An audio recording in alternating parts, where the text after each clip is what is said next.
সেই টাওয়াল পরা অবস্থায় ফোন দেখছে। পূর্ণতা খেয়াল করলো প্রভাতকে ভীষণ স্নিগ্ধ দেখাচ্ছে। প্রভাত যে আসলে স্মার্ট পুরুষ তাতে কোনো সন্দেহ নেই। কিছুক্ষণ প্রভাতের দিকে তাকিয়ে থেকে প্রভাতকে ডেকে বলল, এই যে হ্যালো, রুম থেকে বের হন। দরজার দিকে তাকিয়ে ইশারা দিল। প্রভাত ফোনের স্ক্রিন থেকে চোখ সরিয়ে পূর্ণতার দিকে তাকিয়ে বলল, কি বললে?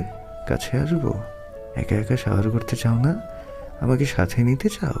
পূর্ণতা চোখ মুখ থমথমে করে বলল, বললাম বের হন। কেন? আমি গোসল করব। তার জন্য আমি বের হব কেন? কারণ ওয়াশরুমের ছিটকিনিটা ভেঙে গিয়েছে। আপনার মতো বিপদ সামনে রেখে তো ছিটকিনিবিহীন বাথরুমে গোসল করা যায় না। যান, মিস্ত্রি ডেকে আনো, এটা ঠিক করান। প্রভাত এইবার পায়ের উপর পা তুলে বসে বলল, ওটা ঠিক করাবো বলে তো ভাঙিনি। পূর্ণতা যেন আকাশ থেকে পড়ল। সে কৌতূহলী মন নিয়ে জিজ্ঞেস করল, মানে? প্রভাত নিচের ঠোঁটে হালকা কামড় দিয়ে পূর্ণতার দিকে কয়েক সেকেন্ড তাকিয়ে থেকে বলল, ওটা ঠিক করানো লাগবে না, আমিই ভেঙেছি। কেন? শাওয়ারে তোমার পার্টনার হব বলে, তোমার সাথে রোম্যান্স করব বলে। ওয়াশরুমের দরজা যাতে আর লাগাতে না পারো সেজন্যই ভেঙে রেখেছি। পূর্ণতা চেতে গিয়ে বলল, মানে কি এসবে? আপনি এত বড় অসভ্য কেন? বউয়ের সাথে রোম্যান্সকে অসভ্যতা বলে বুঝি? অসভ্যতা ছাড়া কি? আপনি দুনিয়ার শ্রেষ্ঠ বাজে অসভ্য লোক। প্রভাত উঠে দাঁড়ালো, পূর্ণতার দিকে এগিয়ে গেল।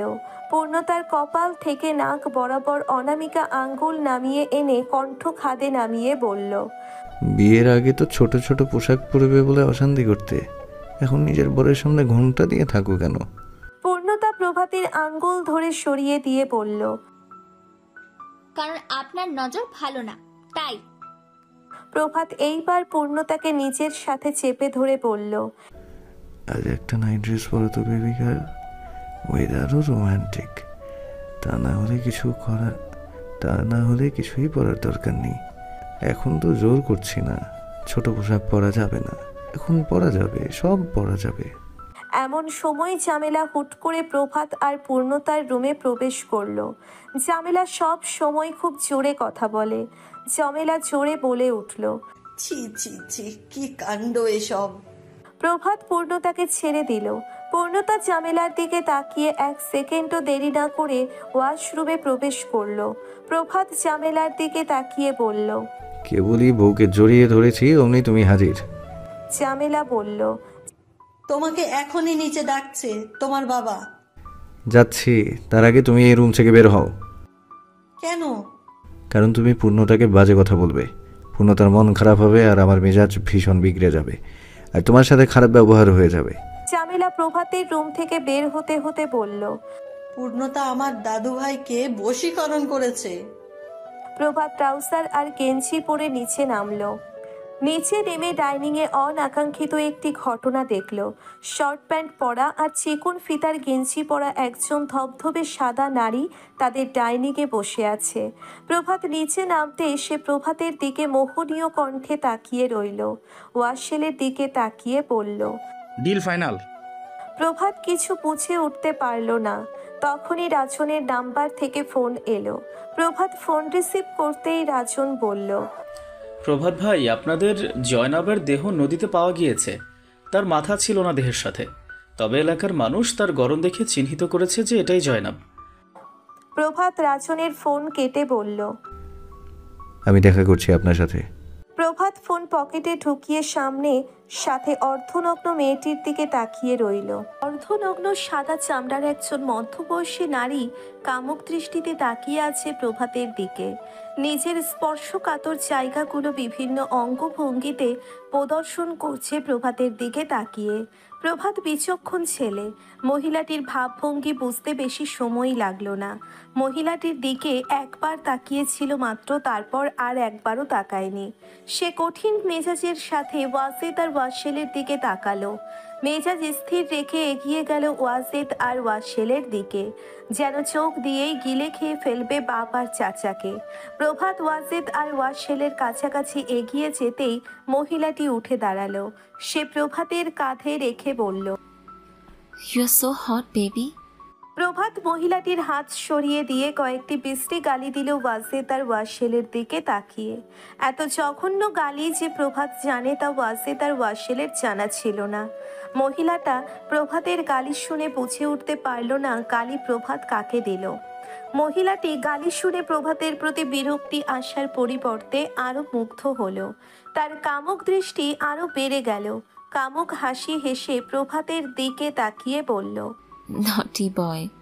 প্রভাত ঘৃণিত দৃষ্টিতে মহিলাটির দিকে তাকিয়ে বলল, আপনার আমাকে দেখে কি নটি বয় মনে হয় আন্টি? মহিলাটি আবারও কামুক হাসি হেসে জবাব দিল। সিগারেট খাও তুমি? প্রভাত ঘৃণা আর বিরক্তি ভরা দৃষ্টি আগের ন্যায় স্থির রেখে বলল, হ্যাঁ খাই। ওয়াও, আই অলসো লাইক ইট।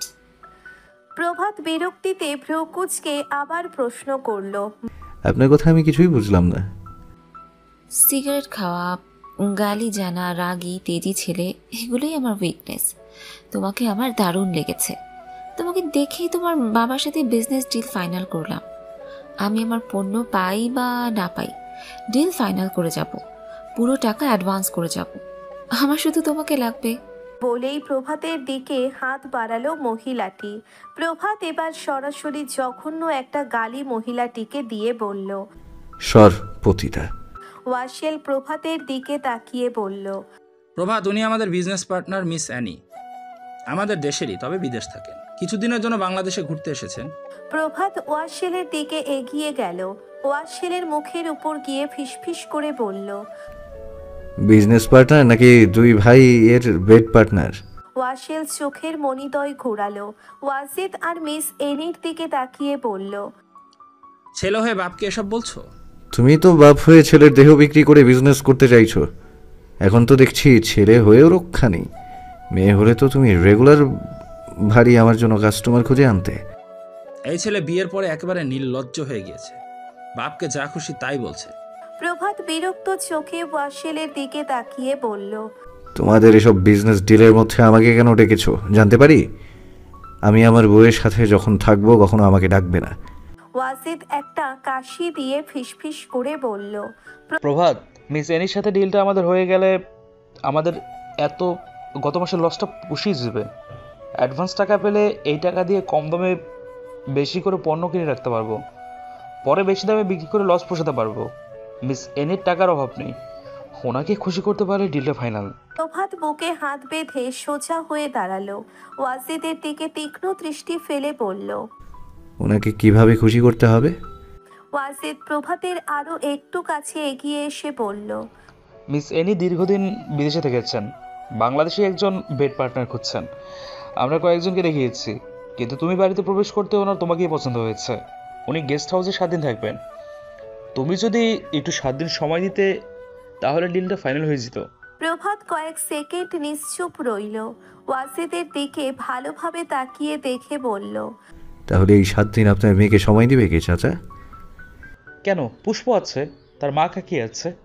আপনি জানেন না আপনি কি চিজ পয়দা করেছেন? যে মেয়ে জীবনে এক ড্রেস দুবার পরেনি সে কিনা অন্য কারো ইউজ করা জিনিস অ্যাকসেপ্ট করবে? সে অ্যাকসেপ্ট করলেও আপনি কোন সাহসে আমাকে এই ধরনের প্রস্তাব দেন? আপনার মতো ক্যারেক্টারলেস ভাবেন আমাকে? নেক্সট যদি এই ধরনের প্রস্তাব আমার কাছে রাখেন ভুলে যাব আপনি আমার বউয়ের বাপ। মহিলাটি ওদের ফিসফিস কথাবার্তা কিছু শুনতে পাচ্ছে না। সে কামুক দৃষ্টিতে প্রভাতের দিকে তাকিয়ে আবারও বলল, বেবি, বাংলাদেশে পা রেখে প্রথম এরকম হট একজন ছেলে দেখলাম। চলো আমরা একসাথে যাই। প্রভাত মহিলার কাছে এগিয়ে এসে বলল, আমার চাচা ওয়াজেদের বেড পারফরমেন্স অনেক ভালো, ট্রাই করে দেখুন আন্টি। উপরে আমার বউ অপেক্ষা করছে। আমার সুন্দরী পবিত্র বউ রেখে গুয়ের পোকার দিকে তাকানোর রুচি আমার আসবে না কখনোই। ওটা আমার বাবা আর চাচার পক্ষেই সম্ভব। বলেই প্রভাত উপরে ওঠার জন্যে তাকালো। তাকাতেই দেখলো পূর্ণতা তার দিকে গোল গোল চোখে তাকিয়ে আছে। পূর্ণতাকে ওভাবে তাকাতে দেখে প্রভাত বলল, সর্বনাশ করেছে, এখন বউ সামলাবো কিভাবে? মিস এনি প্রভাতের দিকে তাকিয়ে বলল, বিশ্বাস হয় না এটা আপনার ছেলে ওয়ালেস চৌধুরী। এত আলাদা কিভাবে হতে পারে? ওয়াসেল বলল, আমি বলেছিলাম আমার ছেলে রাজি হবে না, ওর অন্যরকম। ও কি আসলে আপনার ছেলে? হ্যাঁ, আমার ছেলে।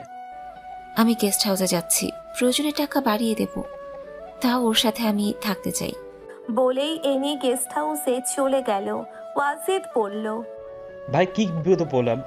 এদিকে আমাদের গুরু বলেছে এই ডিলটা যেন ফাইনাল করি, না হলে আমাদের সাথে আর কোনো বিজনেস সে করবে না। ওয়াসিল বলল। প্রভাত তো রাজি হবেই না, এইদিকে গুরু দিয়েছে শর্ত। ওয়াজিদ বলল, ভাই কোনোদিন যদি এইসব ফাঁস হয়ে যায় আর গুরু যদি সামনে আসে, মানুষ কি আর কোনোদিন মানুষকে বিশ্বাস করবে? ওয়াসিল হেসে বলল। এত বছরে কেউ টের পেল না, আর কোনোদিন পাবেও না টের। রাত 12টা বাজে। মেরি জাহানের পাশে বসে আছে। পুষ্প হসপিটালের ছাদে দাঁড়িয়ে আছে। রাজন পুষ্পের সাথে দেখা করতে এসেছে। আকাশে গোলাকার চাঁদ, সোনালি আলো ছড়াচ্ছে। সেই আলোয় রাজন মুগ্ধ হয়ে দেখছে পুষ্পকে। আকাশের চাঁদের দিকে তাকিয়ে রাজন মৃদু হেসে বলল। আকাশের চাঁদ এখন আর অতটা সুন্দর লাগে না, বুঝলে? পুষ্প রাজনের দিকে তাকিয়ে বলল। কেন? রাজন পুষ্পের কাঁধের উপর হাত রাখলো অনায়াসে। হাত রেখে বলল, যেদিন তোমাকে দেখেছি সেদিন থেকে পৃথিবীর কিছুই আর তোমাকে আমাকে মুগ্ধ করতে পারে না। আমি জানি না কি জাদু করেছো তুমি। কি করেছো তুমি আমাকে? কি জাদু করেছো বলো না। তুমি ছাড়া পৃথিবীর কোনো সুন্দর জিনিস আমাকে মুগ্ধ করতে পারে না। পুষ্প লজ্জা পেল। লজ্জা পেয়ে বলল। সব আমার মন রাখার জন্য বলছেন? রাজন আবার মৃদু হেসে বলল। হৃদয় চিরে দেখানোর সিস্টেম থাকলে দেখাতাম পুষ্প। তোমাকে আমি কত ভালোবাসি, কত গভীরভাবে ভালোবাসি। তুমি আমার চোখে কত সুন্দর। পুষ্প রাজনের মুখের দিকে তাকালো। পুষ্প খেয়াল করলো শ্যামবর্ণ মুখশ্রী অদ্ভুত মায়াবী দেখাচ্ছে। এ যেন হৃদয় উজাড় করা সব কথা বলছে। পুষ্পের ইচ্ছে করছে রাজনের মুখে হাত বুলোতে। জড়তার জন্যে পারল না। রাজন কিছু বুঝতে পারল কিনা পুষ্প জানে না। সে পুষ্পের ডান গালে হাত রাখলো। রাজনের স্পর্শ পেতেই পুষ্প লজ্জায় মিহিয়ে গেল। পুষ্পের লজ্জা রাঙা মুখটা রাজনকে আরো মুগ্ধ করলো।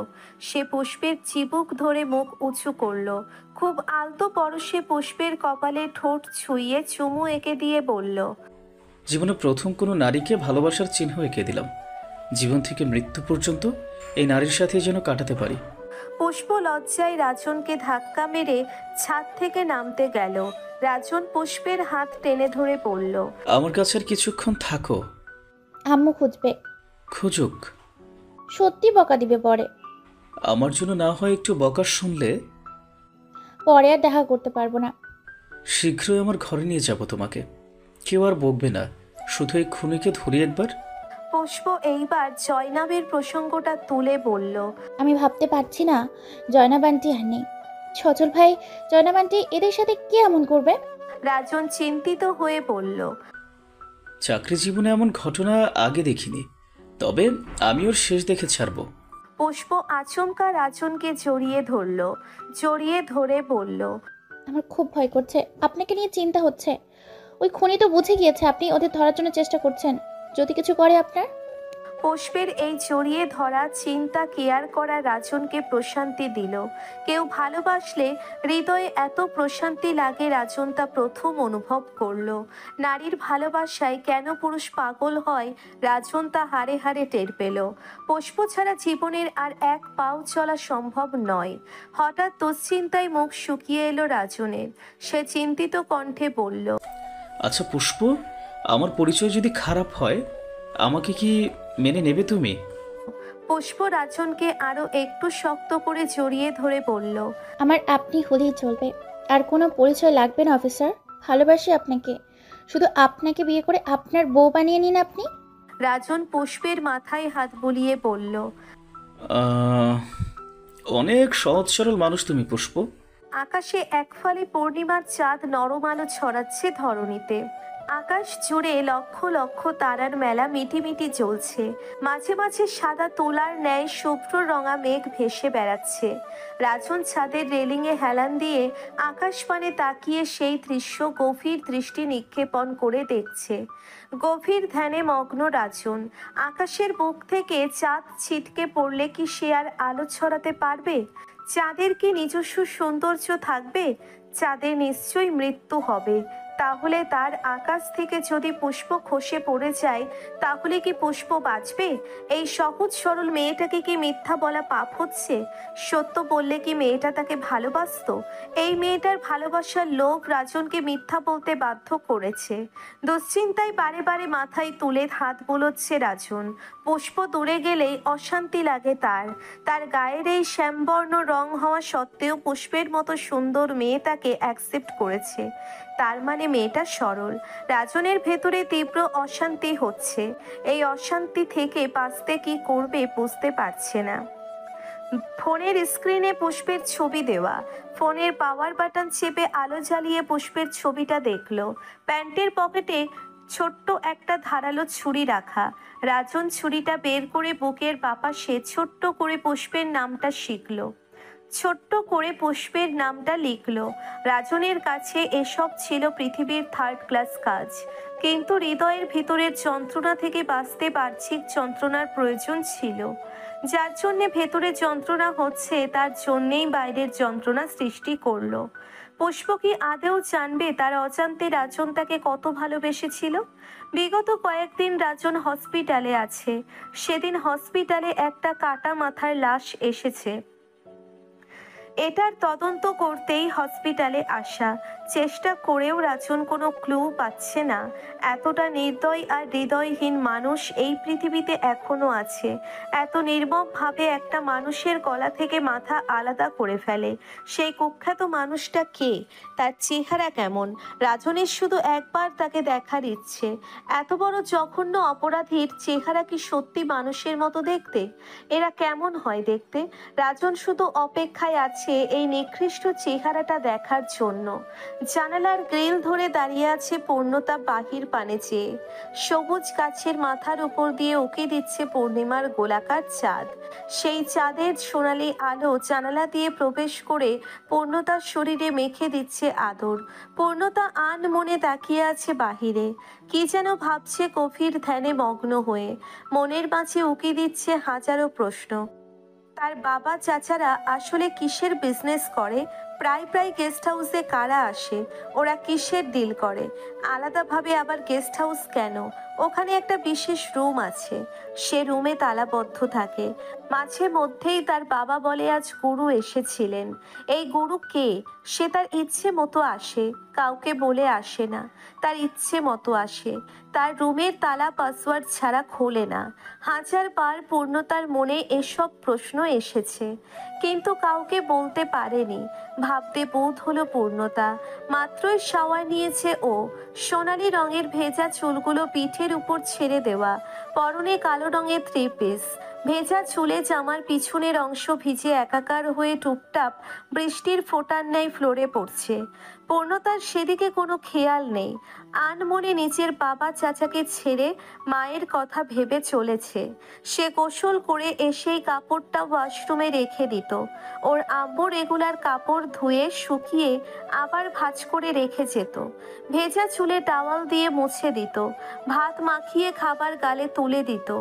আম্মু ছাড়া এত ভালোবাসার মানুষ কে আছে এই দুনিয়াতে? আম্মুর কিছু হয়ে গেলে কে এত আদর করবে পূর্ণতাকে? কে মন খারাপে বুকে টেনে নিবে? না বলতেও কে বুঝে নিবে হৃদয়ের সমস্ত ক্ষত? কে মলিন মুখের ভাষা বুঝবে অনায়াসে? মায়ের পরে আরো একজন মানুষ আছে এই পৃথিবীতে যে পূর্ণতাকে মন প্রাণ দিয়ে ভালোবাসে। সে হলো পুষ্প। পুষ্প কোনো দিন পূর্ণতাকে চাচাতো বোনের নজরে দেখেনি।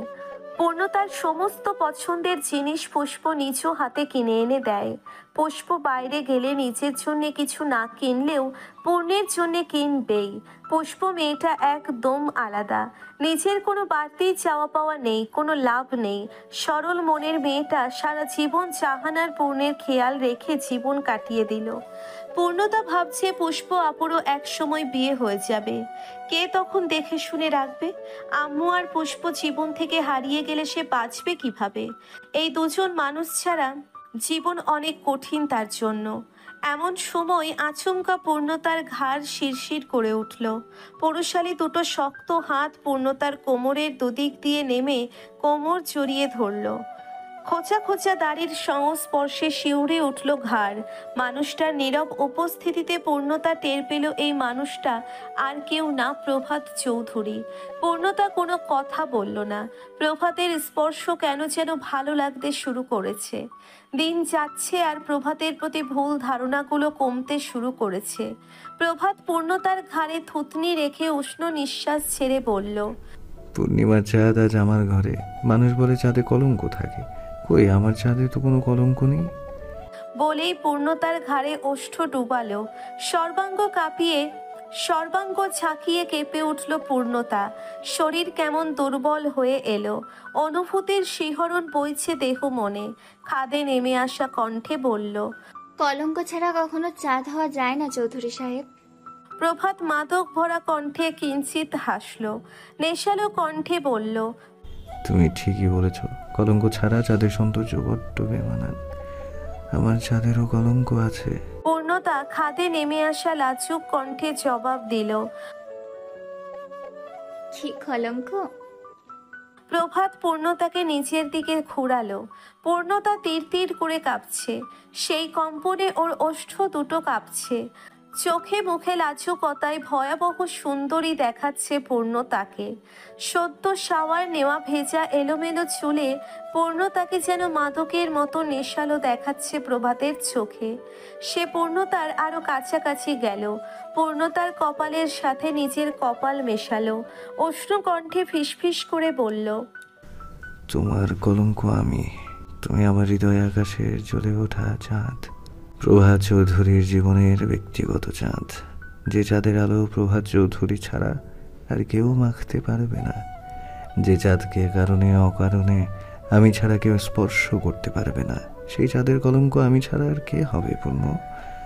যতগুলো বছর এই পৃথিবীতে আমার নিঃশ্বাস বহমান হবে, ততগুলো বছর অসংখ্যবার আমি তোমার কলঙ্কের কারণ হব। চাইলেও তোমাকে আমি আমার থেকে দূরে যেতে দিব না। তুমি চাইলেও তুমি আমার, না চাইলেও তুমি আমার। আমার ব্যক্তিগত বিধানে তুমি শুধু আমার। লিখিতভাবে, অলিখিতভাবে, বৈধভাবে, অবৈধভাবে, সবভাবেই তুমি আমার। তোমাকে পাওয়ার জন্য আমি সব নিয়ম ভঙ্গ করতে পারি, অনিয়মের অনেক কিছু করতে পারি। পূর্ণতা কোথায় যেন হারিয়ে গেল। এই মানুষটা আগে তার সাথে কত তেরা তেরা কথা বলতো, কত দাম্ভিক মেজাজের একজন মানুষ। সেই মানুষটার এত আত্মসমর্পণ, এত মাথা নত হওয়া সত্যিই অবিশ্বাস্য। ভালোবাসলে কি তাহলে মানুষ সত্যিই স্বেচ্ছায় ভালোবাসার মানুষের কাছে নিজের আত্ম অহংকার, ইগো সব জলাঞ্জলি দিয়ে দেয়? পূর্ণতা যেন বাকশক্তি হারালো। পূর্ণতা টের পেল প্রভাতের ভালোবাসায় মিথ্যা কিছু নেই। কিন্তু নারী সহজেই পুরুষের ভালোবাসার জালে ধরা দিতে চায় না। নারী যখন বুঝে যায় একজন পুরুষ তাকে সত্যি ভালোবাসে, বুঝেও না বোঝার ভান ধরে সহস্রবার। কেননা ওই পুরুষের থেকে ভালোবাসার আকুতি ভরা কণ্ঠ বারে বারে শুনতে চায়। পূর্ণতা অনুভূতির টইটম্বুর ভরা কণ্ঠস্বরে বলল, আমি চৌধুরী পরিবারের পুরুষের ভালোবাসা বিশ্বাস করি না। ওদের ভালোবাসা সব মিথ্যা, অভিনয়। ওরা নারীর শরীর ভালোবাসে। প্রভাত সাথে সাথে পূর্ণতাকে ছেড়ে দিল। শরীর ভালোবাসার কথাটা যেন হৃদয়ে তীরের মতো বিঁধল সরাসরি। সে তার পূর্ণকে হৃদয় উজাড় করে ভালোবাসে। শরীরের প্রতি বিন্দুমাত্র লোভ তার নেই। প্রভাত আরো দুপা পিছিয়ে গিয়ে বলল, যদি সুযোগ থাকতো পূর্ণ, আমি আমার জন্ম পরিবর্তন করতাম। এই জন্মে আমি চৌধুরী পরিবারেরই সন্তান। চাইলেও আমি এই পরিচয় পরিবর্তন করতে পারবো না। তুমি যতবার বলো চৌধুরী পরিবারের পুরুষদের তুমি ঘৃণা করো, ততবারই আমার হৃদয়ে বিষাক্ত এক তীর গিয়ে ছিন্ন ভিন্ন করে দেয় হৃদয়ের সমস্ত অনুভূতি। তোমার উপেক্ষা আমাকে বিষাক্ত যন্ত্রণার অনলে পুড়িয়ে ছারখার করে দেয়। তোমার ভালোবাসা পাওয়ার লোভে আমি বোধহয় একমাত্র পুরুষ যে কিনা খুব আফসোস করে বলেছি, কেন আমি এই চৌধুরী বাড়িতে জন্মগ্রহণ করলাম? কেন আমার জন্ম একটা সহজ সাধারণ পরিবারে হলো না? তাহলে আমার পূর্ণ আমাকে অনায়াসে নিজের কাছে টেনে নিত। তবে হ্যাঁ, পূর্ণ সুযোগ থাকলে পরকালে আমি চৌধুরী পরিবারের সন্তান হিসেবে জন্মগ্রহণ করব না, তোমার জন্য জন্মগ্রহণ করতে চাই। পরের জন্ম আমি সৃষ্টিকর্তার কাছে চাইব শুধুমাত্র তোমাকে ভালোবাসার জন্য। প্রভাত প্রভাতের এমন গভীর অনুভূতি মেশালো কথায় পূর্ণের চোখ দুটি ছলছল করে উঠল। বাবা চাচার মতো জঘন্য রক্তের সম্পর্ক থাকা মানুষটা এত ভিন্ন কেন? কোথাও যেন কোনো মিল নেই, না কথাবার্তা, না আচার আচরণ, কোথাও কিছুর মিল নেই। পূর্ণতা ভাবনায় বিভোর হয়ে তাকিয়ে আছে প্রভাতের দিকে। প্রভাত তাকিয়ে আছে পূর্ণতার এলোমেলো ভেজা চুলের দিকে। স্মিত হেসে ভাবল,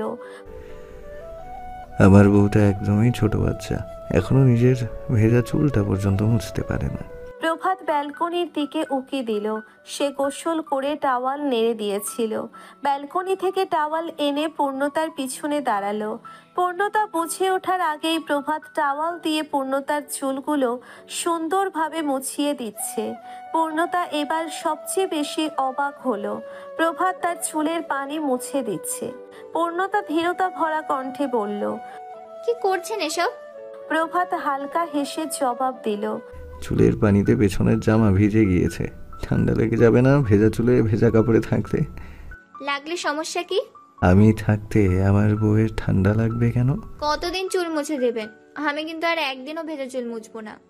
পূর্ণতার চুল মোছা শেষ হলে প্রভাত ড্রেসিং টেবিলের সামনে থেকে চিরুনি এনে পূর্ণতার চুল আঁচড়ে দিতে দিতে বলল, তোমার সব ব্যক্তিগত কাজের দায়িত্ব আমায় দিলেই আমি ধন্য হব। তোমায় ছোঁয়ার একটা বাহানা তো পাওয়া যাবে। পূর্ণতা এবার প্রভাতের দিকে ঘুরে দাঁড়িয়ে বলল, এত ছুতে চান কেন? স্বামী স্ত্রীর মাঝে দূরত্ব রাখা ভালো নয় পূর্ণ, এতে পাপ হবে পাপ। ঘন ঘন ছুতে হয়, বুঝলে? বলেই প্রভাত ওয়াশরুমে গেল। পূর্ণতার ভেজা কাপড়গুলো ধুয়ে ব্যালকনিতে গিয়ে মেলে দিল। পূর্ণতা বিছানায় বসে আজ প্রভাতের এসব কাজকর্ম দেখে অবাক হচ্ছে। যে ছেলে পানি ঢেলে খায় না, সে বউয়ের কাপড় ধুয়ে দিচ্ছে। পূর্ণতা এবার দুষ্টুমি করে বলল, চৌধুরী সাহেব, এবার কিন্তু মানুষ বউ পাগল বলবে নির্ঘাত। প্রভাত ব্যালকনি থেকে রুমে আসলো। পূর্ণতার পাশে বসে খানিকটা পেছনের দিকে ঝুঁকে ছাদের দিকে তাকালো। তারপর পূর্ণতাকে এক টান দিয়ে নিজের হাতের উপর শুইয়ে দিয়ে নিজেও শুয়ে পড়ল। পূর্ণতার দিকে কাত হয়ে বলল, এত সুন্দর বউ যার, সে বউ পাগল ছাড়া আর কি হবে? পূর্ণতা লজ্জা পেল। লজ্জায় অন্য দিকে মুখ ঘোরালো। তখনই প্রভাতের ফোন বেজে উঠল। প্রভাত প্যান্টের পকেট থেকে ফোন বের করতে করতে বিরক্ত কণ্ঠে বিশ্রী গালি দিয়ে বলল, এই মাঝরাতে বউ নিয়ে শোয়ার কায়দা নেই, ফোনের যন্ত্রণায়। প্রভাত পকেট থেকে ফোন বের করতেই পূর্ণতা খপ করে প্রভাতের হাত থেকে ফোন নিয়ে নিল। ফোনের স্ক্রিনে ভাসছে অজান্তার নাম। পূর্ণতার সমস্ত শরীর টকবক করে জ্বলে উঠল। সে তাৎক্ষণিক শোয়া থেকে উঠে বসল।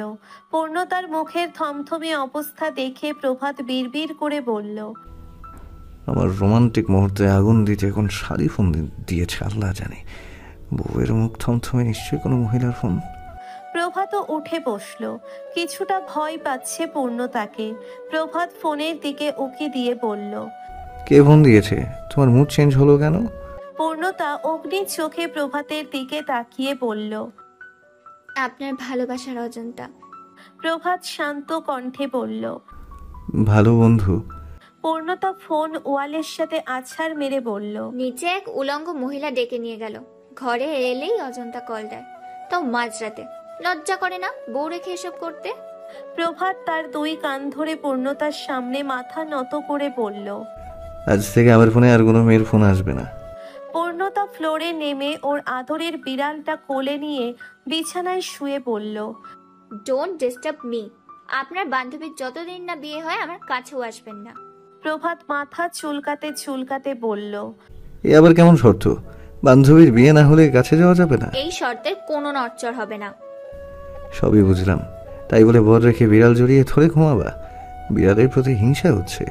পূর্ণতা রাগী কণ্ঠে বলল, ও মেয়ে বিড়াল, ছেলে বিড়াল না। আপনার হিংসা হওয়ার কিচ্ছু নেই। প্রভাত বলল। মেয়ে হলে আমাকে দাও, আমি জড়িয়ে ধরে ঘুমাই। পূর্ণতা উঠে বসে প্রভাতের কলার চেপে ধরে বলল। মেয়ে দেখলেই চড়ি ধরতে ইচ্ছা করে। প্রভাত পূর্ণতাকে জড়িয়ে ধরে বলল, তুমি ছাড়া আর কিছুই জড়িয়ে ধরতে ইচ্ছে করে না। আর রাগারাগি করো না, ছটফটও করো না, চুপচাপ আদর করতে দাও। পরের পরের দিন সকালে চৌধুরী বাড়ির পরিবেশ কেমন থমথমে হয়ে আছে। বাড়ির কর্তা ওয়াসিল গভীর চিন্তায় মগ্ন। মিস এনি কিছুক্ষণ পরে চলে যাবে। মিস এনি চলে গেলে ডিলটা ক্যান্সেল হয়ে যাবে। এই ডিল ক্যান্সেলের কারণ হিসেবে থাকবে প্রভাত, যার জন্যে ওয়াসিলের উপর প্রেশার আসবে ভয়াবহভাবে। ওয়াসিলের ব্যবসা জীবনে একজন গুরু আছে, যে ওয়াসিলের থেকে হাজার গুণ চতুর। সে যদি ব্যবসায়িক চুক্তি ক্যান্সেল করে দেয়, তাহলে ওয়াসিল আর ঘুরে দাঁড়াতে পারবে না। ওয়াসিলের গুরু কঠিন মেজাজের মানুষ এবং এক কথার মানুষ। ওয়াসিলের মাথা ফেটে যাচ্ছে চিন্তায়। হাজার চেষ্টা করেও ছেলেকে নিজের লাইনে আনতে পারেনি। তার গোপনীয় কিছু ব্যবসা আছে, যে বিষয়ে তার ছেলে এখনো জানে না। তার চেয়ে সম্পূর্ণ উল্টো ধাঁচের হয়েছে ছেলে। তার চেয়ে সাহসী এবং একরোখা জেদি হয়েছে। ওয়াসিলের মাথায় ঢুকছে না তার ছেলে এমন বউ পাগল পয়দা হলো কিভাবে। এমন সময় প্রভাত পূর্ণতা হসপিটালে যাওয়ার জন্য বের হলো। পূর্ণতার হাত খুব যত্নের সাথে ধরে সিঁড়ি থেকে নামছে প্রভাত। প্রভাতের কাছে পূর্ণতা যেন একটা শিশু, যাকে সারাক্ষণ আগলে রাখতে চায়। নিচে ডাইনিংয়ে নামতেই দেখলো জমেলা, ওয়াসিল আর ওয়াজেদ বসে আছে। তিনজনের মুখের অবস্থায় থমথমে। প্রভাত আর চোখে তাকিয়ে দেখলো ওয়াজেদ আর ওয়াসিলের মুড বেশি খারাপ। এই মুড অফের কারণ প্রভাত খুব ভালোভাবে জানে। ওদের যে বিজনেস পার্টনার আছে, সে এক কথার মানুষ। কথা রাখতে না পারলে ব্যবসায়িক সমস্ত ডিল ক্যান্সেল করে দিবে।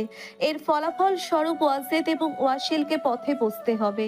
প্রভাতের এই বিষয়ে কোনো মাথা ব্যথাই নেই। ওয়াসিল ভিক্ষা করলেও প্রভাত পূর্ণতা ছাড়া অন্য কাউকে ছুঁয়েও দেখবে না। জমেলা বরাবরই পূর্ণতাকে দুচোখে দেখতে পারে না। এর একটাই কারণ, পূর্ণতার ছেলে মেয়ে কেন জন্ম নিল না। পূর্ণতাকে দেখেই জমেলা ছেলেদের তাক করে বলল, বাড়ি তো আজকাল ফাঁকা হয়ে যাচ্ছে। বাড়ির মেয়ে বউদের পাখনা গজাইছে, রান্না করবে কে? ওয়াসিল চিন্তিত কণ্ঠে বলল, ফায়েককে কয়েকদিন ধরে বলছি, ওর তেমন গুরুত্ব দেখছি না। খুব সাহস বেড়েছে ফায়েকের। জামেলা খিটখিটে মেজাজে পূর্ণতার আপাদ মস্তক তাকিয়ে দেখে বলল, সাত সকালে আবার কোথায় যাওয়ার জন্য বের হলি? পূর্ণতার কোনো উত্তর দিতে ইচ্ছে হচ্ছে না। সে জামেলার দিকে না তাকিয়েই বিরক্ত কণ্ঠে জবাব দিল, হসপিটালে। জামেলা আবারও খিটমিট কণ্ঠে বলল, হসপিটালেই কি সংসার শুরু করলি? বাড়ির সবাই তো হসপিটালে থাকা শুরু করেছে। আমি এই বুড়ো বয়সে কি রান্না করে খেতে পারি? বাড়ির সবার কি না খেয়ে থাকবে? পূর্ণতার এবাড়ির কিছু সদস্যের প্রতি তীব্র ঘৃণা। সে সবার সাথে কথা বলতে চায় না, সবার কথা এড়িয়ে চলার চেষ্টা করে। শুধু ঘৃণা ভরা দৃষ্টিতে তাকালো জামেলার দিকে। ওয়াজেদ মেজাজের সাথে বলল, তুমি আছো রান্নাবান্না নিয়ে, এদিকে ব্যবসায় বাস যাচ্ছে আমাদের। প্রভাত চাইলেই এত বড় লসের হাত থেকে রক্ষা পেতাম আমরা। প্রভাত বিরক্ত চোখে ওয়াজেদের দিকে তাকালো, চোখ দিয়ে যেন এখনই গিলে খেয়ে ফেলবে। কোনো নারী ঘটিত ব্যাপার প্রভাত একদম সহ্য করতে পারে না। গত রাতে বলার পরও ওয়াজেদ আবার সে কথা তুলবে প্রভাত ভাবতে পারেনি। সে পূর্ণতার হাত ছেড়ে ওয়াজেদের দিকে এগিয়ে গেল। কঠিন মেজাজে বলল, আপনাকে আমি কখন গিলে খেয়ে ফেলবো চাচা, টেরও পাবেন না। আপনাকে বলে বাংলা ভাষায় বেয়াদ্দব পুরুষ, যে নিজের জামাইকে অন্য মহিলার পিছে লেলিয়ে দেয়। আপনি আমার টার্গেটে আছেন। চাচির সাথে এত বড় ঘটনা ঘটার পরেও আমি চুপ আছি কি জন্য জানেন? ঘূর্ণিঝড়ের আগে থমথমে আকাশ দেখে প্রকৃতি ভয় পায়। আমি তার চেয়ে ভয়ঙ্কর তাণ্ডব করব। আপনার ভাতিজা কেমন আপনি তো জানেনই। যাকে টার্গেট করি ভয়মাল করে ছেড়ে দেই। ওয়াজেদের মাথা ঠিক নেই। সে উঠে দাঁড়ালো, চোখ দুটি লাল টকটকে হয়ে আছে। মাথা কাজ করছে না এই মুহূর্তে কি করবে। পূর্ণ তার দিকে বড় বড় রক্ত রাঙা চোখে তাকিয়ে জাহানের উদ্দেশ্যে বলল, বন্দির বাচ্চা কই মাসের জন, অত পেটালাম তাও মরেনি। বন্দির বাচ্চার না ব্লাড ক্যান্সার, আরও 1 বছর আগে শুনেছি ও মারা যাবে, কিন্তু এখনো মরেনি। ওই বন্দির নিচেও মরবে, আমাদেরও পয়মাল করে ছেড়ে দেবে। আজরাইল মনে হয় কি বাচ্চার চোখে থাকে না। আমি হসপিটালে গিয়ে আজ ওরা যদি জবাই না দিছি, ওর জন্য আজ সব ধ্বংসের পথে। ওয়াসেল বলল। অন্য মানুষের দোষ দিয়ে কি হবে? আমি আগেই বুঝছিলাম প্রভাত মাইয়া মানুষের পাল্লায় পড়েছে, ধ্বংস নিশ্চিত। পূর্ণতার জন্য আজ ব্যবসায় লালবাতি জ্বলবে। প্রভাত যদি বউ পাগল না হয়ে বাস্তবতা ভাবতো, তাহলে আজ ব্যবসার এই অবস্থা হতো না। আমি যে শেষ বয়সে ওর উপর সব ছেড়ে দিব, কিন্তু ও তো জানেই না কখন কিভাবে কাকে ব্যবহার করতে হয়। প্রভাত ওয়াসেলের দিকে তাকিয়ে কপাল টান টান করে বলল, নোংরামি করে ব্যবসা করতে হবে? আজ থেকে গেস্ট হাউসে কোনো নোংরামি চলবে না। টাকা পয়সা কবরে নিয়ে যাবা, টাকার জন্য যা খুশি তাই করছো।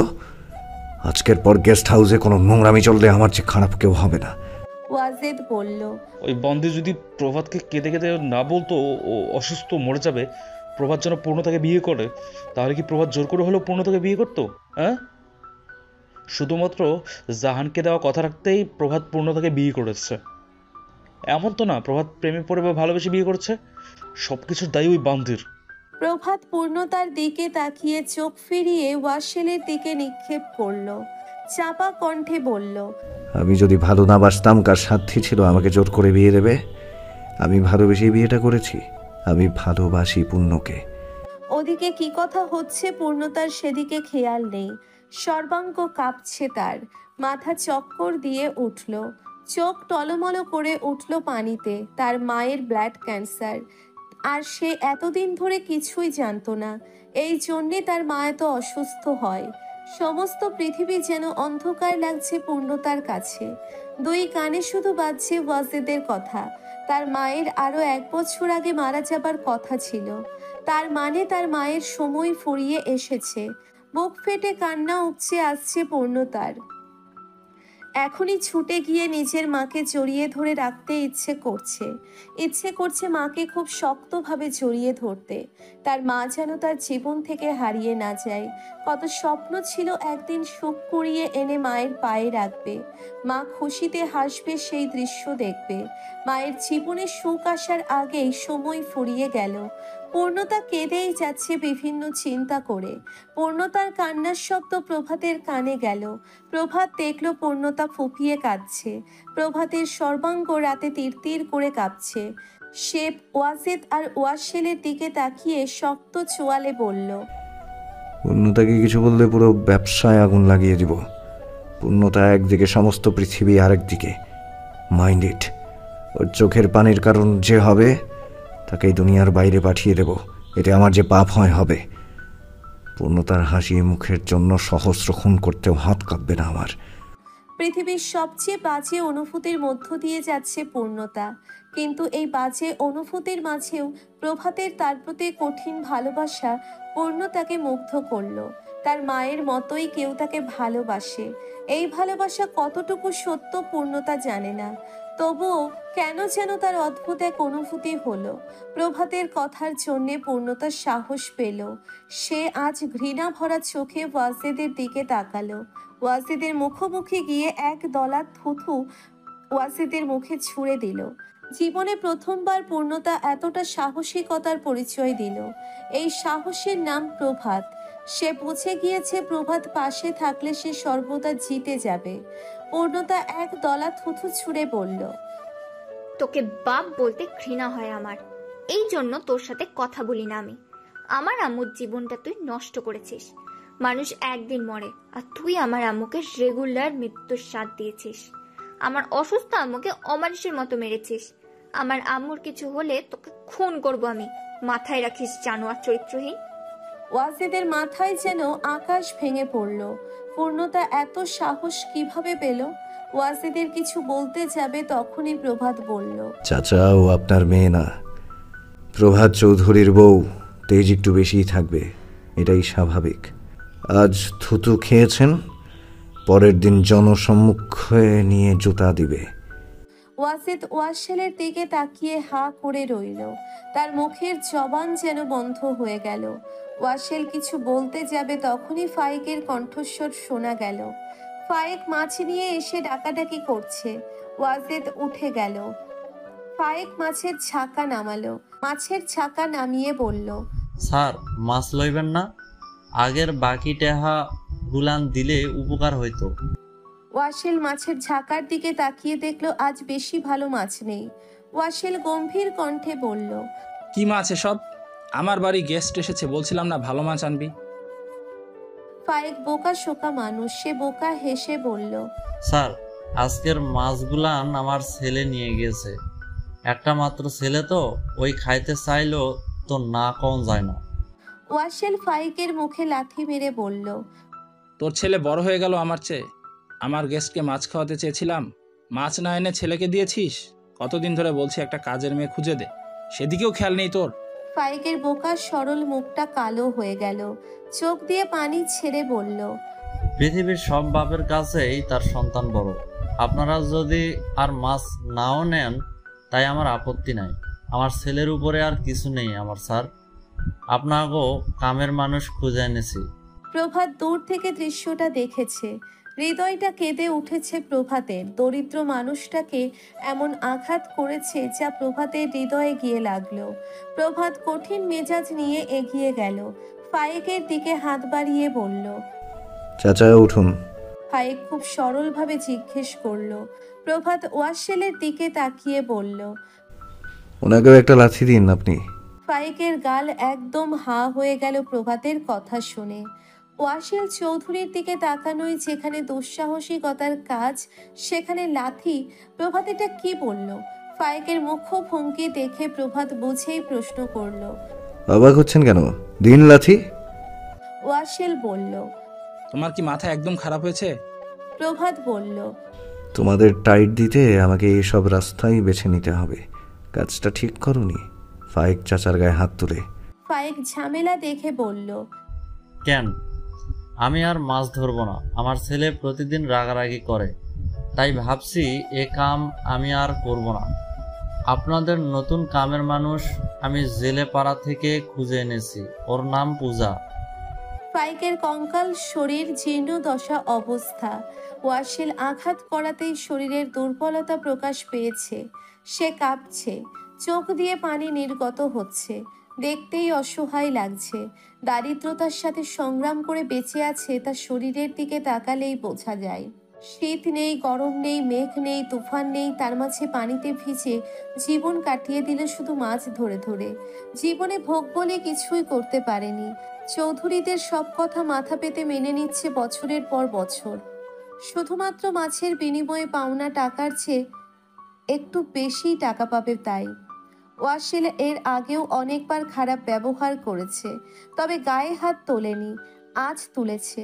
শুধুমাত্র দরিদ্র মানুষ বলেই চুপচাপ সহ্য করলো এমন অত্যাচার। গাল কেটে রক্ত গড়িয়ে পড়ছে ফায়েকের, যন্ত্রণায় কাতরাচ্ছে। শরীরের ব্যথার চেয়ে অপমানের ব্যথায় তার চোখ দিয়ে পানি নির্গত হচ্ছে। প্রভাত নিচু হয়ে বসলো ফায়েকের সামনে। ফায়েকের দুই বাহু ধরে দাঁড় করিয়ে পকেট থেকে রুমাল বের করে রক্ত মুছে দিল। পরম ভালোবাসা আর সম্মানের সাথে যন্ত্রণায় কাতর কণ্ঠে ফায়েকের দুই গালে হাত রেখে বলল, ফায়েক চাচা, এ বাড়িতে আর কোনোদিন আপনি আসবেন না। আপনার জীর্ণ শরীরটা খেয়াল করছি আমার জন্মের পর থেকে। আপনাকে দেখে আমি অবাক হই। একটা মানুষ এতটা নিঃস্বার্থবান সরল মনের অধিকারী কিভাবে হতে পারে? রোজ সকালে আপনার সহজ সরল মুখটা দেখে আমি বড় হয়েছি। আমি জানি আপনার অভাবের সংসার, তবুও মুখের হাসি যেতে দেখিনি।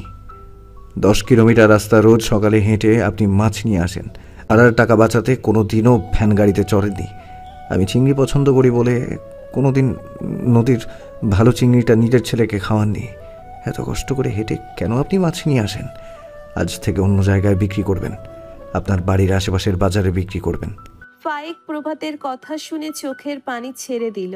তার মতো সামান্য মানুষকে চৌধুরী বাড়ির কেউ কোনোদিন এত গুরুত্ব দিবে সে ভাবতে পারেনি।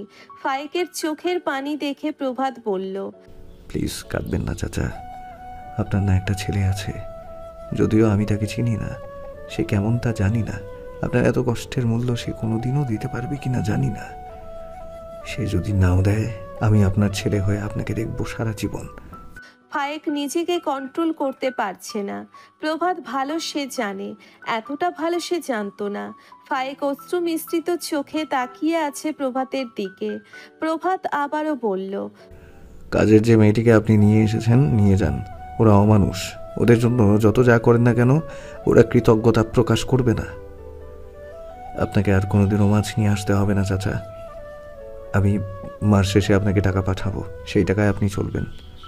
খুব আফসোস হয় যে আমি ওয়াসেল চৌধুরীর ছেলে, বাবা হয় আমার, গায়ে তো হাত তুলতে পারি না।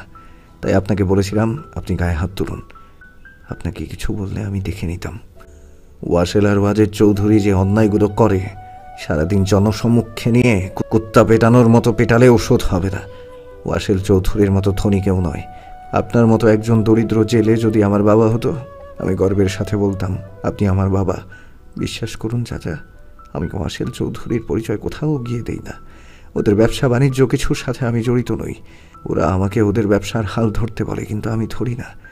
আমি ওদের সম্পত্তি নিয়ে গর্ব করতে চাই না। চেষ্টা করেছি নিজের যোগ্যতায় পরিচিতি লাভ করতে, কিন্তু ভাগ্য খারাপ। আমি না চাইতেও মানুষ আমাকে চৌধুরী বাড়ির ছেলে বলে অন্যরকম চোখে দেখে। বাইরের মানুষ যখন বলে তুমি ওয়াসেল চৌধুরীর ছেলে না, এত ভালো একজন মানুষ তোমার বাবা, তুমি নিজেও জানো না তোমার বাবা সাক্ষাৎ একজন দেবদূত, তখন আমি মানুষের মুখের দিকে আশ্চর্যজনক চাহনিতে তাকিয়ে থাকি। কিছুই বলতে পারি না, মৃদু হেসে জায়গা ত্যাগ করি। চাইলেও তো চিৎকার দিয়ে বলতে পারি না আপনারা যা ভাবেন তা সত্য নয়। চাইলেই অনেক কিছু বলা যায় না চাচা, আমিও বলতে পারি না। তবে আর নয়, আমি কোনো অন্যায় আর হতে দেব না। ফাইক বোকা মানুষ, সে কিছুই বুঝলো না। সে বোকা হেসে বলল, ওয়াসেল স্যার তো সত্যি তো ভালো মানুষ, রাগের জন্য আমার গায়ে হাত তুলছে।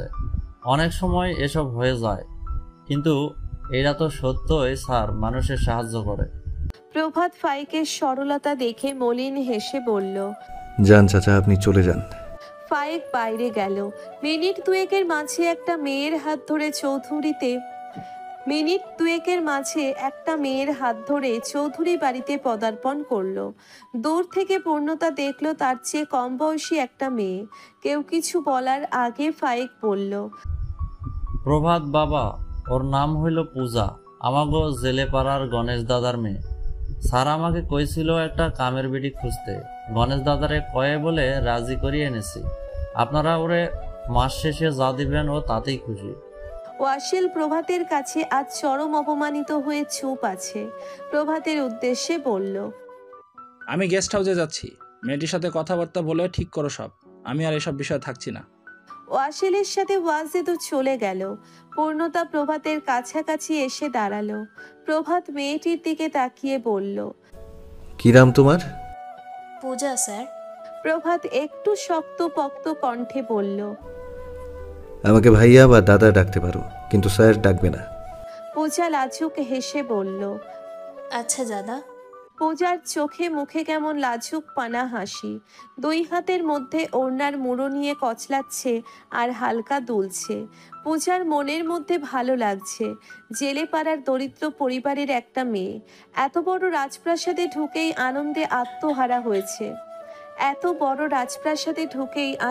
আত্মহারা হয়েছে। বাড়ির চারিদিক দেখছে আর মুগ্ধ হচ্ছে। প্রভাত আর পূর্ণতা টের পাচ্ছে না পূজার চোখে মুখের এই আনন্দের কারণ। প্রভাত আবারও বলল, তুমি তো দেখতে ছোট, কি কাজ করবে তুমি? পূজা মুখের ভঙ্গি আগের ন্যায় রেখে বলল, আমি সব কাজই পারি দাদা, খালি ভারী জিনিস বইতে পারি না। আমার নিজের ওজন কম তো, এই জন্য। না হলে ওসবও পারতাম। পূর্ণতা ফিক করে হেসে ফেলল পূজার কথা শুনে। প্রভাত পূর্ণতার এই হাসিটুকু দেখে যেন রাজ্যের আনন্দ পেল। এই হাসি দেখলেই প্রভাত পৃথিবীর শ্রেষ্ঠ প্রশান্তি পায়। সে আবার পূজাকে প্রশ্ন করল, কোন ক্লাসে পড়ো? এই তো এইবার ইন্টার ফার্স্ট ইয়ারে পড়ি। লেখাপড়া করবে না? হ্যাঁ করবো তো। কাজ করলে লেখাপড়া কিভাবে করবে? রাতে পড়বো। এখান থেকে রেগুলার যাতায়াত করতে পারবে? জেলেপাড়া তো বেশ দূরে, 10 কিলোমিটার। মাঝে মাঝে যাব, মাঝে মাঝে থেকে যাব। বই খাতা নিয়ে আসবা, এখানে এসে বই পড়বা, পড়ার সব সুযোগ পাবে তুমি। বই এখনো কিনিনি, কেউ পুরাতন বই বিক্রি করবে কিনা খোঁজ করছি। পূর্ণতা বলল। তুমি বইয়ের লেস দাও, তোমার দাদা কিনে দেবে। পূজা গোল গোল চোখে তাকালো। এই বাড়িতে এত সুযোগ সুবিধা কাজের, এরা এত ভালো মনের। সারা জীবন ফাইক চাচার পায়ের ধুলো নিতে হবে। এ বাড়িতে এনে কপাল খুলে দেওয়ার জন্য। পূজা খুশি মনে বলল। দিব। প্রভাত বলল। 1 মাসে কাজের বিনিময়ে কত টাকা দিতে হবে? পূজা ফট করেই বলে উঠল। একটা ভিডিও মোবাইল দাদা। প্রভাত পূর্ণতা দুজনেই অবাক হয়ে দুজনের দিকে তাকালো। প্রভাত অবাক চোখে প্রশ্ন করল। মোবাইল? পূজা লাজুক হেসে জবাব দিল। জি দাদা। দুনিয়ার এত কিছু থাকতে মোবাইল চাইছো? হ্যাঁ দাদা, ভিডিও ফোন লাগবে।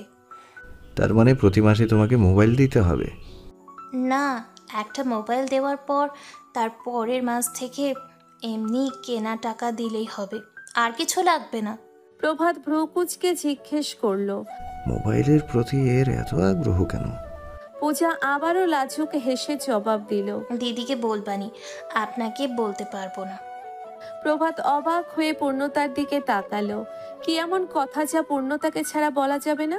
পূর্ণতা হালকা হেসে বলল। তাহলে তুমি থাকো, ফিরে এসে শুনবো কেমন? প্রভাত গাড়ি ড্রাইভ করছে। পূর্ণতা পাশেই মলিন মুখে বসে আছে। চোখের সামনে সারাক্ষণ নিজের মায়ের মুখটা ভেসে উঠছে। প্রভাত ড্রাইভের পাশাপাশি বারে বারে পূর্ণতার দিকে তাকাচ্ছে। পূর্ণতার চোখের পানি প্রভাতকে ভীষণ যন্ত্রণা দেয়। সেই যন্ত্রণা ভয়াবহ রকমের। গাড়ির স্টিয়ারিংয়ে হাত রেখে প্রভাত নির্মল চাহনিতে পূর্ণতার দিকে চেয়ে বলল।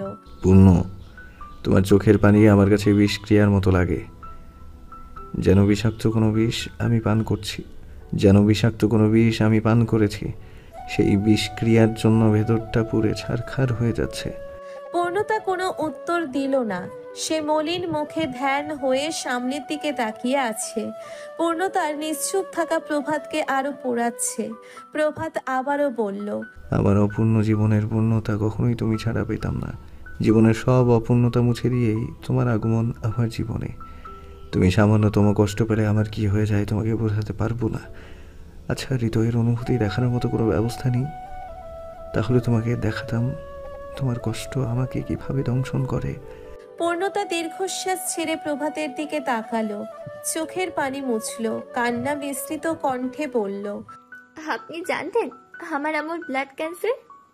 এমন ভয়ঙ্কর প্রশ্নে প্রভাত চমকালো। সে কি উত্তর দেবে বুঝে উঠতে পারছে না।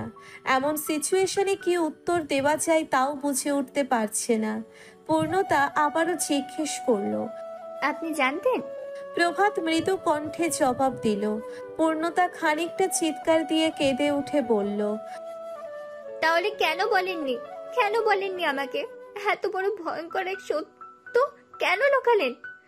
একজন সন্তানের কাছে এই অনুভূতি কত বাজে অনুভূতি আপনি বোঝেন না? কিভাবে বুঝবেন? আপনার তো মা আছে, যে চলে যাবে সে তো আমার মা। চাচি আমার কাছে আম্মুর চেয়ে কম কোনোদিনও ছিল না পূর্ণ। তুমি জেনে কেন এমন আঘাত দেওয়ার কথা বলছো? তোমার সিচুয়েশন আমি বুঝতে পারছি। যদিও একজনের মনের অবস্থা আরেকজন পুরোটা বুঝতে পারে না, তবুও আমি বোধহয় বুঝতে পারছি না। তাহলে কেন বললেন আমাকে? আমি তাহলে আমার আম্মুর পাশে সারাক্ষণ থাকতাম। এই দুনিয়াতে আমার আম্মু আর বেশি দিন নেই, এটা আমি ভাবতেই পারছি না। আম্মুর কিছু হয়ে গেলে সেদিন আমি নিজেকে শেষ করে দেব। তোমাকে বললে আরো অনেক দিন আগেই তোমার হাসি খুশি মুখটা মলিন হয়ে যেত, যেটা চাচি কখনোই চাইনি। চাচির অনুরোধেই তোমাকে কিছু বলা হয়নি। আমার আম্মুর কিছু হলে আমি কি করব? কি হবে আমার? আমার আম্মুকে সত্যি আর থাকবে না। কুল পূর্ণ, কার হায়াত কতটুকু তা আল্লাহ ভালো জানেন, আমরা নই। অসুস্থ মানুষও দীর্ঘদিন বেঁচে থাকে, আবার সুস্থ মানুষ হুট করে মরে যায়। চাচি মারা যাবে এসব কেন ভাবছো?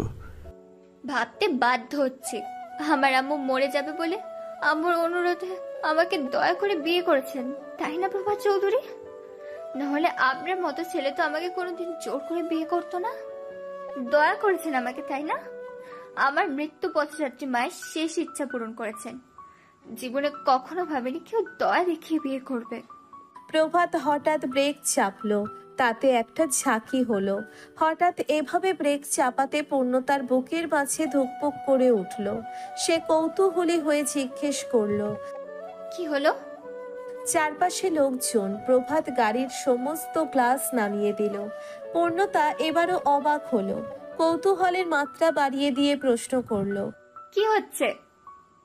প্রভাত পূর্ণতার দিকে দৃষ্টি মেলল। প্রভাত যতবারই পূর্ণতার দিকে তাকায় ততবার চোখের দৃষ্টিতে থাকে গভীর প্রণয়। এই দৃষ্টি দেখলেই পূর্ণতা থতমত খেয়ে যায়। সে বেশিক্ষণ টিকতে পারে না এই দৃষ্টির সামনে।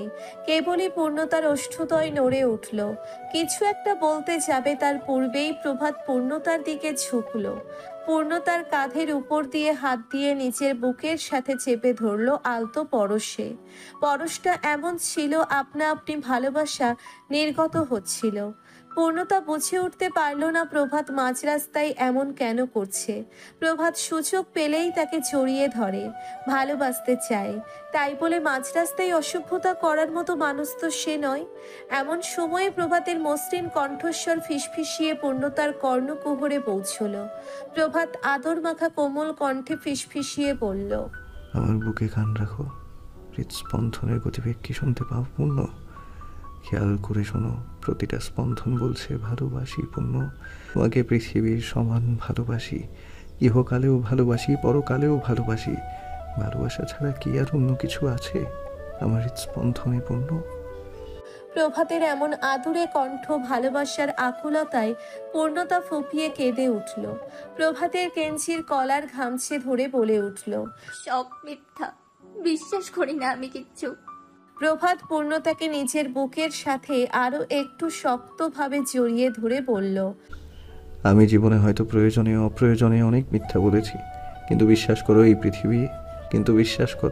এই পৃথিবীর আমার ভালোবাসার চেয়ে সত্য কিছুই নেই। আমি আপনার কাছে একটা জিনিস চাই, দিতে পারবেন? যেই দেখো, জান দিতেও ভাববো না। পূর্ণতা কাঁদতে কাঁদতে বলল, আমাকে কথা দিন, আমার আম্মুর সাথে যে এত বড় অন্যায় করলো তাকে উপযুক্ত শাস্তি দেবেন। ওই নিকৃষ্ট ব্যক্তিকে একটু হলেও কষ্ট দেবেন। ওই নিকৃষ্ট ব্যক্তির কষ্ট দেখলেই আমার অশান্ত হৃদয়টা শান্ত হবে। আর আপনি যদি না পারেন, আমি নিজে কি করব জানি না। প্রভাত পূর্ণতার মাথায় হাত বুলাতে বুলাতে বলল, তুমি না বললেও আমি তাকে ছাড়তাম না। আমি চাচাকে কঠিন শাস্তি দেব, বুঝাবো অর্থাঙ্গিনী ছাড়া জীবন কতটা দুর্বিষহ হতে পারে। এমন সময় প্রভাতের চোখ গেল বাইরে। সে গাড়ির গ্লাস উঠিয়ে দিল। প্রভাত উকি দিল, দেখলো রাজনের সাথে পুষ্প একটা ফুলের দোকানের সামনে দাঁড়িয়ে আছে। রাজন আর পুষ্প দুজনের মুখ হাসি খুশিতে ভর্তি। প্রভাত যা অনুমান করছে তা কি সত্য? মুহূর্তের মাঝেই প্রভাতের অনুমান সত্য হলো। রাজন একটা বেলি ফুলের গাছটা পুষ্পের চুলে বেঁধে দিল। তারপর পুষ্পের হাত ধরে নিয়ে একটা রিকশায় উঠল। পূর্ণতার গলা শুকিয়ে এলো টেনশনে। এভাবে ওরা প্রভাতের সামনে ধরা পড়ে গেল। রিকশাটা চলে যেতেই প্রভাত পূর্ণতার দিকে তাকিয়ে বলল, তুমি কিছু জানতে এ ব্যাপারে? পূর্ণতা জিভ দিয়ে ঠোঁট ভিজিয়ে নিয়ে বলল, না মানে? প্রভাত শক্তভাবে জিজ্ঞেস করলো, আমি জানি পৃথিবীর কেউ না জানলেও তুমি সব জানো। কতদিন ধরে চলছে এসব? কতটুকু গভীরে গিয়েছে জানো? এভাবে রেগে যাচ্ছেন কেন? আমাকে চোখ রাঙাচ্ছেন কেন? পুষ্প আমার একমাত্র বোন, ও ভুল করলে আমি রাখবো না, টেনশন করবো না? পূর্ণতা গভীর কৌতূহল নিয়ে জিজ্ঞেস করলো, তার মানে বলতে চাইছেন রাজন ভাইয়া ভালো মানুষ নন? দেখো, আমি বলতে চাইনি। রাজনকে যতটুকু দেখেছি স্ট্রং পার্সোনালিটির ছেলে হিসেবেই দেখেছি, কিন্তু দুদিন থেকে তো আমরা পরিপূর্ণভাবে একটা মানুষ চিনতে পারি না। রাজন একজন এসআই, শুধু এতটুকু জানি। ওর পরিচয় কি, কোন জেলার ছেলে, ফ্যামিলি কেমন, কিছুই তো জানি না। চৌধুরী পরিবারের চেয়ে নিশ্চয়ই খারাপ পরিবার পৃথিবীতে নেই। তাছাড়া এত কিছু জানতে হবে কেন? মানুষটা ভালো হলেই তো হলো। প্রভাত আবারও প্রশ্ন করলো, কতটুকু গভীরে গিয়েছে জানো? পূর্ণতা ওদের দুজনের কথা 2 সেকেন্ড ভেবে উত্তর দিল, যতটুকু গভীরে গেলে একজন আরেকজনকে ছাড়া অসহায় পড়ে। রাজন ভালো হলে ওর ফ্যামিলি নিয়ে আমার মাথা ব্যথা নেই। সবার বিপক্ষে গিয়ে ওদের বিয়ে দিব, শুধু আমার বোনকে যেন ভালোবাসে। সবাই কি আর আপনার মতো বউ পাগল হবে নাকি? পূর্ণর খোঁচা মারা কথায় প্রভাত হাসলো, মৃদু হাসলো। এই কথাটা তাকে প্রশান্তি দিল। প্রভাত পূর্ণর ঠোঁটে চুমু খেয়ে আবার গাড়ি স্টার্ট দিল। ঘন্টা খানেকের মাঝে গাড়ি নিয়ে পৌঁছলো হসপিটালে। জাহানের কেবিনে প্রবেশ করলো প্রভাত আর পূর্ণতা। আজ পূর্ণতা পৃথিবীর সব মায়া এক জায়গায় করে জাহানের দিকে তাকিয়ে আছে ফ্যালফ্যাল নয়নে। মনে হচ্ছে পূর্ণতা এখনই কেঁদে দিবে, কিন্তু জাহানের হাস্য উজ্জ্বল মুখের দিকে তাকিয়ে পড়ল। জাহান আজ উঠে বসেছে, মন খুলে হাসছে। মেরি তার গালে খাবার তুলে দিচ্ছে, সে খাচ্ছে আর প্রাণ খুলে হাসছে। দুই যা কি গল্প করছে কে জানে, দেখে মনে হয় দুই বোন, কোনোদিন ঝগড়া হয়নি ওদের। প্রভাত পূর্ণতার দিকে তাকিয়ে বলল, দেখো আমার শাশুড়ি একদম সুস্থ আজ। তাই বলে শাশুড়ি বলবেন? সত্য স্বীকার করাই শ্রেয়পূর্ণ। এমন সময় মেরির চোখ গেল দরজায়। প্রভাত আর পূর্ণকে দেখে মেরি বলল, তোরা ভেতরে আয়, বাইরে কেন? ওরা দুজন এগিয়ে এলো। পূর্ণতা সরাসরি জাহানের কাছে এগিয়ে গেল। জাহানের অসুস্থতার কথা আর মনে করিয়ে দিয়ে হাসি মুখটা মলিন করল না। জাহানকে খুব আদর করে জড়িয়ে ধরে রেখেছে খুব শক্তভাবে, আর ছাড়ছে না। মেয়ের এমন পাগলামি দেখে জাহান খুব জোরে হাসলো। আজ কেন এত হাসছে কেউ জানে না, শুধু হেসেই যাচ্ছে। অনেকক্ষণ হয়ে গেলে জাহান বলল,